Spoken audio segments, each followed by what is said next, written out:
Jean-Luc Mélenchon n'aime pas les journalistes, il les exècre. Parce que contrairement à lui, les journalistes ont une mémoire longue et pas sélective. Alors je ne mets pas tous les journalistes dans le même panier, j'ai tendance à idéaliser encore un peu la profession parfois.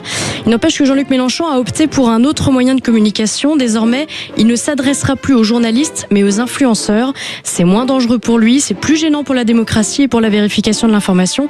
Parce que si les relais de Jean-Luc Mélenchon passent exclusivement par des influenceurs et par sa propre com, personnellement, j'appelle ça de la propagande, même du temps de l'ORTF. Il me semble qu'on est un peu plus souple que ça, mais passons. Ça fait plus de 10 ans que Mélenchon multiplie les charges contre les journalistes et, je cite, leur métier pourri. Beaucoup ont été insultés, traités de larbins, dotés de petites cervelles, ce sont encore ces mots, et parfois même menacés nommément sur les réseaux sociaux. Mention spéciale pour Sophia Chikirou qui, lors d'une réunion publique pendant les municipales, a surenchéri en traitant les journalistes de fascistes, de laquais et autres nazis à petits pieds sur les plateaux télé.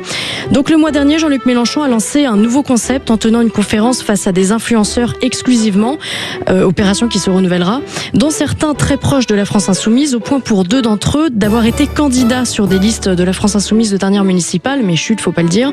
Voilà, donc la démocratie se porte bien, la liberté de la presse aussi, tous les journalistes sont des pourris et on aura l'occasion d'en parler dans une autre perle.